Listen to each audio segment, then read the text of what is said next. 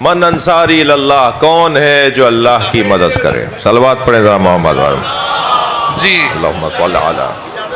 جی آپ قرض جی آپ تھا. میں پہلے اس کا جواب دوں سائیں کا.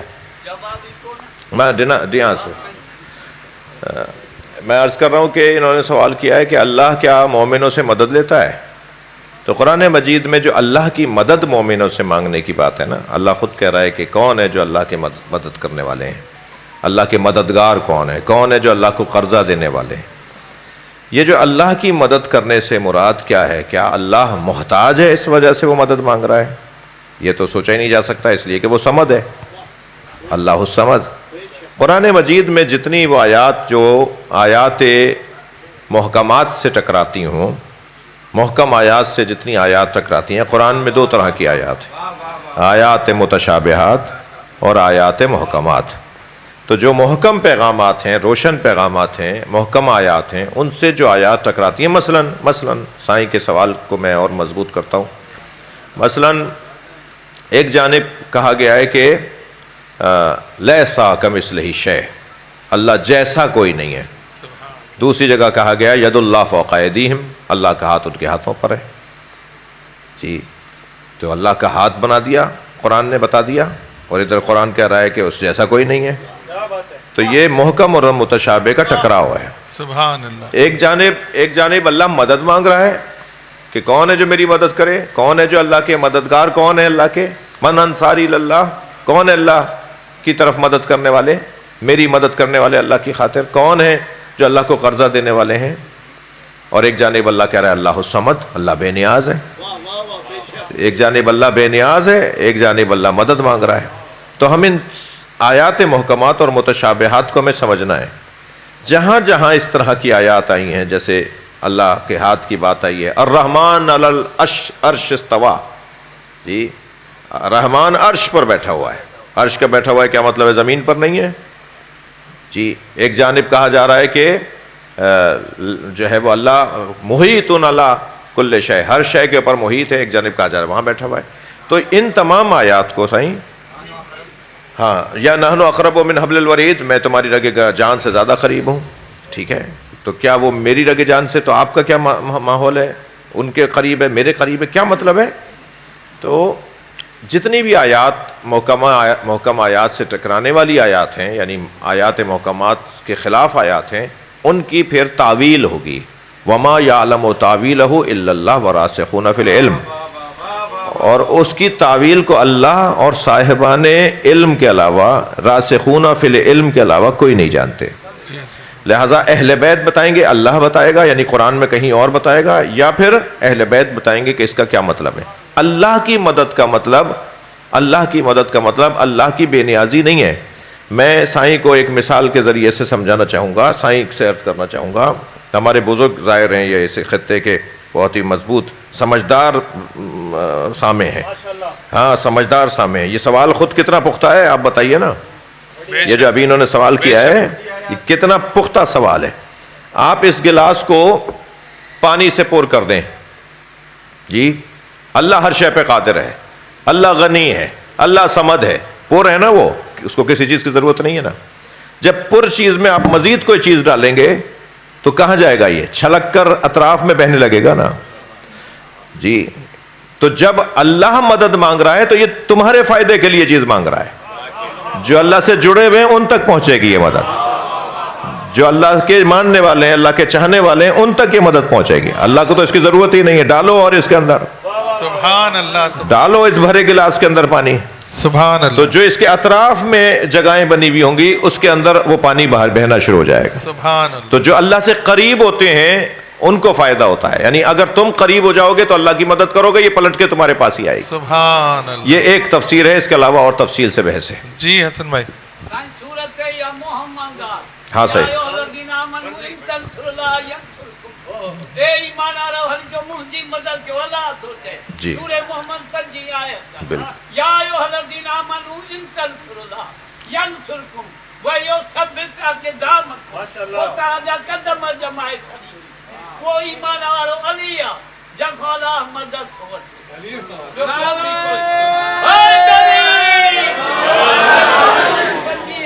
جی بسم اللہ. سائیں اگر نہیں دیکھیں یہ سائیں نے ایک بات تو نعرہ لگانے کے لیے کر دی، لیکن ایک اور بات خراب ہو جائے گی یہاں. اور وہ بات جو خراب ہو جائے گی وہ یہ ہو جائے گی کہ اللہ مولا علی کا محتاج ہے. اگر یہ مطلب ہے معاذ اللہ. اللہ الصمد، اللہ الصمد، اللہ کسی کا محتاج نہیں ہے. یہ جو علی کو مدد کرنے کی صلاحیت دی ہے وہ بھی اللہ نے دی ہے. بے شک بے شک. صلوات پڑھ لیں ذرا محمد و آل محمد. جی جی جی جی جی حسن بھائی مگر آج آپ کا آنا کاؤنٹ نہیں ہوگا. نہیں ہم انشاءاللہ کل نہیں پھنسیں گے آپ، یعنی کہیں رکیں گے نہیں. تو نہیں بات سوال میری جسارت نہیں ہے. بسم اللہ. کہ میں قبلہ سے سوال کروں، سوال تو نہیں کر رہا ہوں جی بسم اللہ. لیکن ہاں اپنی معلومات کے اضافے کے لیے کچھ جاننا چاہ رہا ہوں. ٹھیک ہے. قبلہ عام طور پہ پڑھا بھی جاتا ہے اور کتابوں میں بھی ہے بعض جگہ، اور آپ حضرات عالم دین بھی پڑھتے ہیں کہ بی بی خدیجہ الکبریٰ سلام اللہ ملکہ عرب تھی اور بے پناہ دولت پیسہ ان کے گرد ہوتا تھا. بلکہ کدار مکہ، اور مکے کے پورے جو رہنے والے ایک ساتھ بھی بیٹھ کے ان کے صحن میں کھانا کھا سکتے تھے. اور 80,000 اونٹ تھے جس پہ ان کی تجارت چلتی تھی. یعنی بے پناہ دولت تھی. لیکن پھر ایک وقت ایسا ہے جو ہم نے سنا بھی اور کہیں پڑھا بھی، اور یقیناً جو ممبر سے بیان کی جاتی اس میں دلیل بھی ہوتی، باتیں اچھی ہوتی ہیں، کہ ایک وقت ایسا آیا کہ وہی عرب کی ملکہ جس کے 80,000 اونٹ تجارت کرتے تھے اور دولتوں سے لدا ہوا تھا پورا گھر، لیکن ایک وقت ایسا آیا کہ جب ان کا آخری وقت آیا، بی بی دنیا سے جانے لگی، تو بی بی نے جو میں نے سنا، وہ اب تصدیق تو آپ کریں گے کیا غلط کہہ رہا ہوں صحیح کہہ رہا ہوں، لیکن جو میں نے سنا ہے کہ بی بی نے پھر مولا علی سے کہلا بھیجا مولا علی کے پاس کہ میرے لیے ایک کفن کا پیسہ نہیں ہے. تو علی یہ جو تمہارے شانے پہ چادر پڑی ہے، اے علی، ہاں اے نبی جو تمہارے شانے پہ چادر ہے، اگر مجھے دے دو تو میرے کفن بن سکتی ہے. تو اس پر تھوڑا بتائیے گا کہ یہ کیا حالات ہے, ایسا کیوں ہوا؟ بہت شکریہ. ایک تو آج کیونکہ دن گزرا ہے بی بی کی رحلت کا, بی بی کے وفات کا. کل ہم نے مصائب شب شہادت اور شب رحلت کے عنوان سے مجلس کے اختتام پہ مصائب پڑھے تھے, گریہ ہوا تھا. بی بی کی عظمت, بی بی ہم پر توجہ فرمائیں, لطف فرمائیں, بی بی ہمارے پر کرم کریں. اس دعا کی قبولیت کے لیے صلوات. اللہم صل علی نبی مکرم نے ایک خاتون کو دیکھا جو گداگر تھی. سرکار نے ایک خاتون کو دیکھا جو گداگر تھی, جو مانگنے والی خاتون تھی. فوراً حضرت نے اپنے گھر کی خواتین سے, بیویوں سے کہا کہ اس کو اندر بلاؤ, اس کو بٹھاؤ, اس کو کھانا کھلاؤ, اس کا خیال کرو. تو اس کو کھانا بھی دیا گیا, اسے پیسہ بھی دیا گیا. تو پوچھا کسی نے کہ یا رسول اللہ آپ نے خاص اس پہ توجہ فرمائی. حضرت نے فرمایا یہ میری ختیجہ کی گداگر ہے, یہ میری ختیجہ کے پاس بھی آتی تھی اور ختیجہ اس کو اپنے ساتھ بٹھا کے کھانا کھلاتی تھی. ختیجہ اس کو کچھ نہ کچھ دے کے روانہ کرتی تھی. تو میں نبی کی بارگاہ میں اس پورے مجمع کی طرف سے ہاتھ جوڑ کے کہہ رہا ہوں یا رسول اللہ ہم بھی حضرت ختیجہ کے گداگر ہیں, ہم پر بھی ایک لمحہ توجہ فرمائیں. آپ حضرت ختیجہ کی گداگر پہ اتنے مہربان ہیں, ختیجہ سے مانگنے والی پر اتنے مہربان ہیں. ہم سب بی بی ختیجہ کے یہاں بھیکاری بیٹھے ہیں. ختیجہ بی بی دینے والی بی بی تھی نا, تو بی بی ہم سے راضی ہوں, اس کے لیے ایک صلوات پڑھیں. اللہم صل علی محمد و علی محمد. قرآن سے اگر کوئی سوال کرنا چاہے ایک دو, اس کے بعد جی آپ کیجیے. جی علیکم السلام.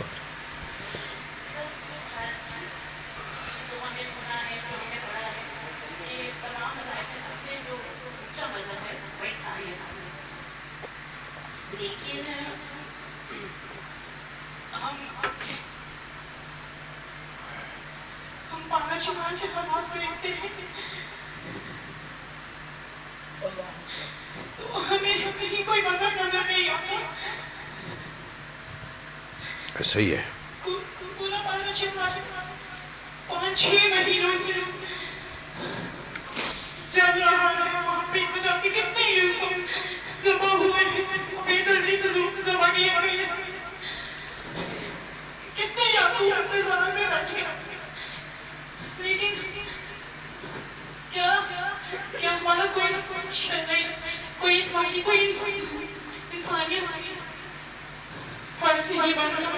کہ ہم ان کا ساتھ دیں.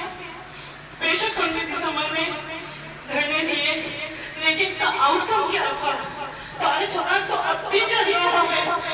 وہاں پہ کتنی مائیں بہنیں اپنے بیٹوں کی, اپنے بھائیوں کے سفر میں, کتنی خواتین ایسی ہیں جو دھوئے پلائی ہی بیوہ پلائی گئی ہے. کیا ہم میں سے کوئی ایسا نہیں ہے جو کہ نہیں بول سکے؟ ہم کیوں خاموش ہیں؟ ہم کیوں نہیں بولتے؟ جزاک اللہ, جزاک اللہ.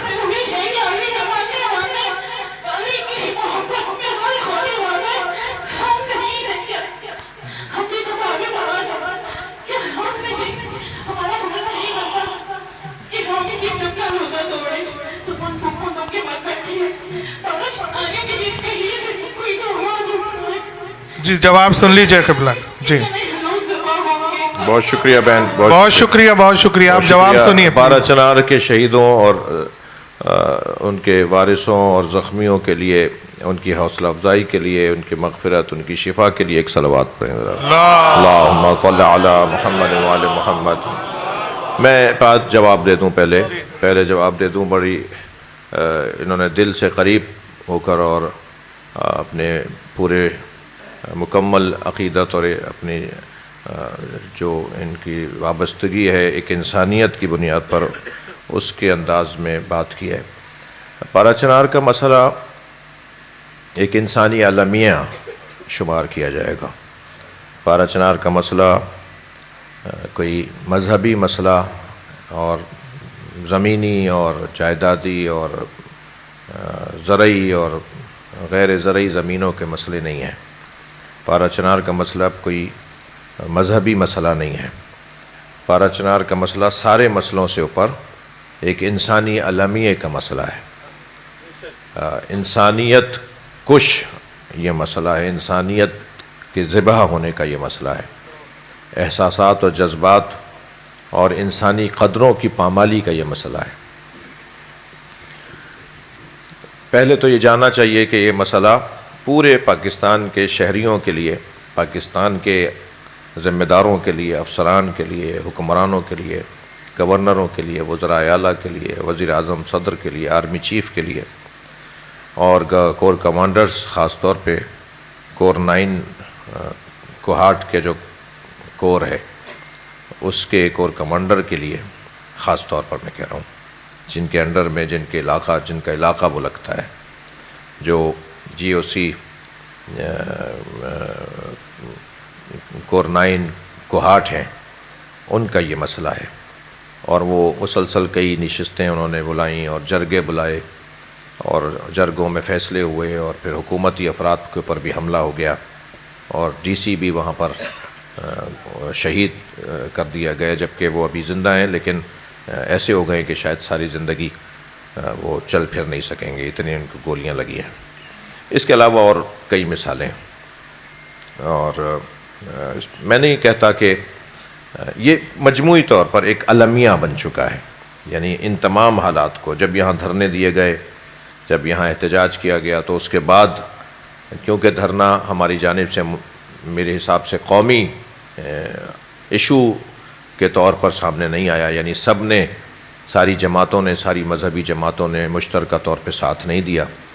ایک جماعت اس کو لے کے چل رہی تھی, تو اس جماعت کا کیونکہ سیاسی وابستگی قید میں, جیل میں موجود ایک سیاسی رہنما کے ساتھ ہے, تو اس کو یہ سمجھا گیا کہ یہ اس جماعت کا سیاسی ایجنڈا ہے, کیونکہ یہ اس کے جو ہے وہ اتحادی ہیں.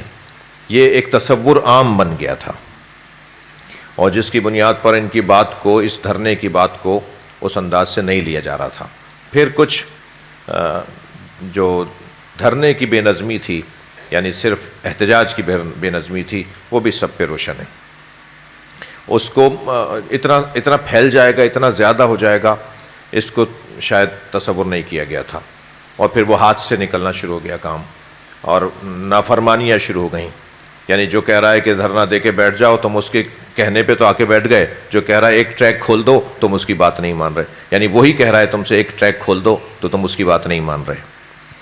وہ کہہ رہا ہے کہ دھرنا دو, یہ تم کہہ رہے ہو کہ ہم نے ان کے کہنے پہ دیا ہے. وہی تو تم سے کہہ رہا ہے کہ ایک ٹریک کھول دو, تو تم نے اس کی بات نہیں مانی. جس سے بات آگے بڑھتی چلی گئی, شدت اختیار کرتی چلی گئی, اور پھر اور بھی کچھ ایسی باتیں ہوئیں جو میں یہاں نہیں کہہ سکوں گا, کہ جس کا نتیجہ وہ ہوا جو آپ نے سامنے دیکھا. لیکن میں یہ کہتا ہوں, میں نے پورے پس منظر کو بیان کیا, میں یہ کہتا ہوں کہ کوئی بات نہیں, وہ ایک ذمہ داری آپ نے ادا کرنے کی کوشش کی, وہ ناتمام رہی, نامکمل رہی, نتیجہ خیز نہیں رہی, نتیجہ آور نہیں رہی. تو کیا مطلب ہے کہ بس آخری بات تھی, وہ دوبارہ کوشش نہیں کرنی چاہیے, دوبارہ ہمت نہیں کرنی چاہیے, دوبارہ اس کو منظم نہیں کرنا چاہیے, اس بات کو اچھے انداز سے دوبارہ سے اس کے تجربات کی روشنی میں دوبارہ سے کوشش نہیں کرنی چاہیے. تو میرا کہنا یہ ہے کہ کیونکہ اب دوبارہ وہاں حالات دوبارہ سے خراب ہونا شروع ہو گئے, یعنی انہوں نے اعلان کر دیا ہے کہ ہم جو بسوں ٹرکوں کے ڈرائیور ہوں گے ان کے اب گلے کاٹ دیں گے اگر وہ یہاں سے گزریں گے. تقریباً 7 لاکھ لوگوں کی آبادی ہے وہاں پر, چھوٹا موٹا شہر نہیں ہے, کوئی گاؤں نہیں ہے پارا چنار, ایک تحصیل ہے ایک ضلع کی. اور اگر کچھ حقوق بحال کر دیے جائیں تو ایک ضلع کی حیثیت وہ اپنا سکتا ہے. یعنی ایک بہت بڑا علاقہ ہے, بازار ہیں, اس میں اسکول کالج ہیں, اس میں یونیورسٹی ہے, اس میں ہاسپٹلس ہیں, اس میں روڈ رستے ہیں, اس میں پارک ہیں, اس میں شہری تمام تقاضے وہاں پر موجود ہیں. شہر ہے ایک پورا. اور پھر پوری دنیا میں پارا چنار کے لوگ جو مختلف ممالک میں, یہ فقیر آپ کے سامنے جو بیٹھا ہے, آپ میں سے بہت سارے لوگ ہیں جو دنیا گھومتے ہیں. میں کوئی ایک ملک مجھے نہیں ملا, میں نے 40 ملک دیکھ لیے ہیں اب تک, کوئی ایک ملک نہیں ملا کہ جہاں پارا چنار کا قابل جوان موجود رہا ہوں, پڑھا لکھا آدمی موجود رہا ہوں. اسی طرح پاکستان میں آرمی میں، مجھے ابھی پچھلے دنوں اسلام آباد میں پاکستان آرمی میں پارا چنار کے یہ جو ہمارے جو ہے بنگش، توری بنگش جو ہمارے پارا چنار کے قبیلہ ہے، اس کے اتنی بڑی تعداد میں فوج میں افسران ہیں، اتنی بڑی تعداد میں پولیس میں افسران ہیں، وزارتوں میں افسران ہیں، سیکٹری مذہبی امور بنگش تھے ابھی پچھلے دنوں، جی زینت بنگش صاحب. تو اتنی بڑی بڑی قابل شخصیات اس خطے کے رہنے والی ہیں. وہ خود اگر چلیں پشاور میں پیدا ہوئے ہوں تو ان کے دادا کا گھر اب بھی وہاں پر ہے، ان کے ماموں کا گھر اب بھی وہاں پر ہے، تو وہ پارا چنار کے کہلائے جاتے ہیں. یہ ایک المیہ ہے، ان لوگوں کے ساتھ زیادتی ہے. ایک جانب تو میری اس بہن کے اس درد بھرے جو احساسات تھے ان کے نتیجے میں ذمہ داروں سے کہہ رہا ہوں، آج اس ہماری گفتگو کو پوری دنیا سن رہی ہے، ذمہ داروں سے کہہ رہا ہوں، ملکی سربراہوں سے کہہ رہا ہوں کہ اس مسئلے پر سنجیدگی سے غور کریں. دوسری جانب اپنی قومیات کے لوگوں سے عرض کر رہا ہوں، یہاں بھی تشریف فرما ہیں، نقی بھائی ہیں، حسن صاحب ہیں، خود ابرار بھائی ہیں، ڈاکٹر ندیم ہیں، اور شخصیات یہاں تشریف فرما ہیں، اور جو میری بات جائے گی تو وہ سنیں گے کہ ہمیں دوبارہ سے بیٹھنے کی ضرورت ہے، پچھلی باتوں کو، پچھلے تجربات کو، پچھلے ناگوار ماحول کو ذہن سے نکالنے کے بعد دوبارہ سے ایک میٹنگ نقی بھائی بلانے کی ضرورت ہے، جس میں ہم بیٹھ کر طے کریں کہ ان تجربات کی روشنی میں ہمیں دوبارہ کوشش کرنا پڑے گی، ہمیں دوبارہ سے اپنی احتجاج کو اور اپنے آواز کو اٹھانا پڑے گا، زیادہ بہتر انداز سے، زیادہ مضبوط انداز سے. اللہ ہمارے اس درد کو، اس مسئلے کو حل فرمائے، ہماری غیب سے مدد فرمائے. ایک بلند صلوات پڑھ. مومنین سے گزارش ہے فاتحہ پڑھ دیے. تنویر حیدر ابن کاظم حسین، تنویر بھائی کے موسیٰ بھائی لائقین. ندیم بھائی، موسیٰ بھائی فرما رہے ہیں کہ میں اپنی کوششیں بھی بتاؤں، تو میں موسیٰ بھائی سے گزارش کروں گا کہ میں اپنی کوششیں بتاؤں گا تو ایک لمبی لسٹ ہے جو پارا چنار کے حوالے سے اس حقیر فقیر نے بھی انجام دی ہے. ایسا نہیں ہے کہ ہمیں پتہ نہیں ہے، ہم رابطے میں نہیں ہیں، ہم واسطے میں نہیں ہیں. ایک چھوٹی سی عرض کر دوں میں، کیونکہ آدھی دنیا جانتی ہے، بلکہ پوری دنیا، کہ آغا کے جو سب آرڈینروں میں یا چھوٹے بھائیوں میں یا ساتھیوں میں ہمارا شمار ہوتا ہے. تو آغا نے بہت پہلے جب دھرنے ہو رہے تھے، جب ہی مجھے حکم کیا تھا. ہم کیونکہ اللہ نے ہمیں وہ توفیق دی ہے کہ ان پچھلے 3-4 سالوں میں ایسی جگہ ہم نے پروازیں اتار دیں کہ جہاں 22 سال سے جہاز نہیں جا رہے تھے. خود سیدہ زینب کا حرم کا راستہ کھولا، ایک پرواز لے کے اترے، نجف اترے. تو آغا نے حکم کیا تھا کہ اس کے ایئر روٹ پہ کام کرو. تو میری بہن ایک بڑی کوشش ہو رہی ہے کہ پارا چنار کے لیے ایئر روٹ پہ کیسے کام ہو، اس کی بڑی فائل تیار کر لی ہے، اور بہت جلد گورنمنٹ کے بڑے لوگوں سے آغا کے ساتھ جا کے انٹری دیں گے. نعرہ حیدری! اس کا حل ہے، اور وہ حل یہ ہے کہ ہم بھیک نہیں مانگیں گے. آغا جیسا مضبوط آدمی اور بھی، رضی جعفر صاحب سے بھی میں نے کہا تھا جا کے گورنمنٹ کو کچھ ہیوی چیلنج کرنا ہے کہ یہ راستے ہیں، اس طرح سے روٹ کھلے گا، نہیں تو شیعہ قوم بھی اپنا رن وے بنائے گی انشاءاللہ. ماشاءاللہ. بس آپ سے گزارش ہے کہ علماء حق کے لیے اور قبلہ مجھے حکم کرتے ہیں، ہم نے ایک بڑی فائل بنا لی، اور کوشش ہے کہ 16 رمضان کو کہیں جا کے ملیں، کیونکہ یہ بات پکی ہے کہ ہر آدمی نے اپنا پارٹ ادا کرنا ہے، چاہے 1 کلو دال بھیجے، چاہے 1 گلاس پانی کا بھیجے. کچھ لوگ محاصرے میں ہیں، اور اب شیب ابو طالب کا ٹائم نہیں، اب ہم لوگ موجود ہیں انشاءاللہ. لبیک یا حسین. مومنین سے درخواست ہے ایک سورہ فاتحہ پڑھ دیں. تنویر حیدر ابن کاظم حسین، تنویر بھائی کے لوائقین. سید جعفر علی، سیدہ ملکہ خاتون، سید بشیر حسین، سیدہ ضمیر النساء، سید ظہیر حسین، سید امیر حسن، سید نجم الحسن، سید نجم الاسلام، لبنہ صالحہ تقوی، سیدہ سلمہ خاتون، سید زوار حسین، مولانا اون نقوی، جناب عابد حسین عاطف الوری، رئیس فاطمہ، حیدر رضا شہید، محمد علی زیدی، عدنان مرزا، آغا تجمل کے فرزند، گوہر فاطمہ، سید ناصر حسین شمسی صاحب کے مرحومین، الحرمین، اور مولانا شہنشاہ حسین نقوی صاحب کے مرحومین، اور مسیب علی رضوی کے لیے ایک سورہ فاتحہ. باقی جو مومنین یہاں پر تشریف رکھے ہیں وہ اپنے بھی مرحومین کو شامل کر لیں. بسم اللہ الرحمن الرحیم. قل هو اللہ احد اللہ الصمد لم یلد ولم یولد ولم یکن له کفوا احد. اللہم صل علی محمد وعلی محمد. تنویر حیدر ابن کاظم حسین، ان کی والدہ، ان کے والد اور آپ سب اور جو نام میرے بھائی نے لیے ان تمام مرحومین کی مغفرت اور تنویر بھائی کی باقاعدہ رسم فاتحہ بھی ہم تنویر حیدر کی مغفرت کے لیے بلندتر صلوات پڑھیں. اللہم صل علی محمد. زیارت کے بعد فاتحہ دے زیارت پہلے ہوگی پہلے فاتحہ دے دیتے ہیں. تو کھانے کے لیے بیٹھ جائیں گے تو لوگ.